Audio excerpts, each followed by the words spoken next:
The Gauteng Health Department is probing how vital pipes providing oxygen to the hospital's intensive care unit were cut off in the early hours of Monday morning.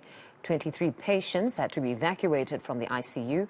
An unknown person allegedly accessed a locked room controlled by an electronic card system. 3 meters of wiring was removed, but pipes providing oxygen to the theatre were left intact. Some have called this incident a cynical assault on life-saving infrastructure at the hospital. DA Gauteng Health Shadow MEC Jack Bloem joins me now to talk more about this. Mr. Bloem, good morning and thank you very much for your time. The story is honestly beyond shocking. The Progressive Health Forum has actually labelled it a war crime. Can you just take us through that which you know about this incident at this moment? Well, I think it is completely shocking, and it was either sabotage or theft or both, because they did get away with 3 meters of copper wire, but it seemed that they had access to a section that they shouldn't have had access to, but they still managed to get in, and the result of what they did put ICU patients in danger. I was just reading the reports of it. They had to move the patients at great danger to their lives to a neighbouring ward. Hopefully they recover. But, honestly, sabotage, theft, we need to get to the bottom of how this could happen and what motivates the people who do it.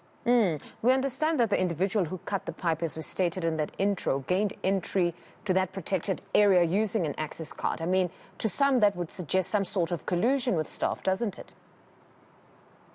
Well, absolutely. I think a lot of these incidents is collusion, somebody on the inside. And I also have to say with the security at the hospital as well. It's really disgraceful that the hospital spends more than 20 million rand on security, and yet we still have theft incidents and sabotage incidents and untoward activities.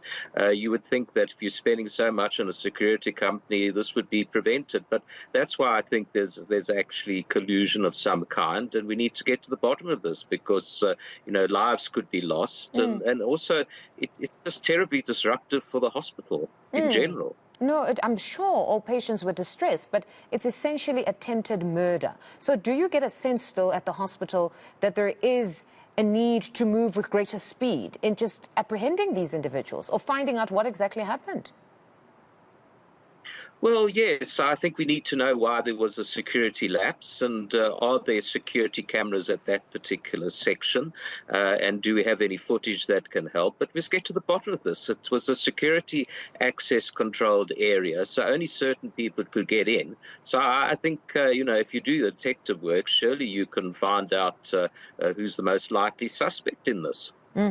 So as the Democratic Alliance, though, are you looking to perhaps pay the hospital a visit to just see how it is at this moment and how far they are in their investigations? Well, I'm in touch with various people at the hospital in this situation. I will follow it up with questions in the Gauteng legislature. It cannot be allowed to continue. And it's not just this incident. There's been a number of incidents at Charles Mxeke, Johannesburg Hospital. It was something that really was sabotage because they seem to have maliciously broken the CT scanner, and that was why the casualty couldn't open on time. That was earlier this year. So, there's some malicious plot afoot, and I think we've got to get to the bottom of this. But certainly copper theft has been an ongoing problem, and sabotage, who can fathom what the motives of people would be? I mean, you're putting people at risk. It is attempted murder. That's what it is. And I think it should be treated seriously, and we should apprehend the people who we think did it and criminally charge them, and they should go to court. Mr. Bloem, thank you very much for your time. That was Jack Bloem, DA Gauteng Health Shadow MEC, speaking to us about that very shocking story there at Baragwanath Hospital.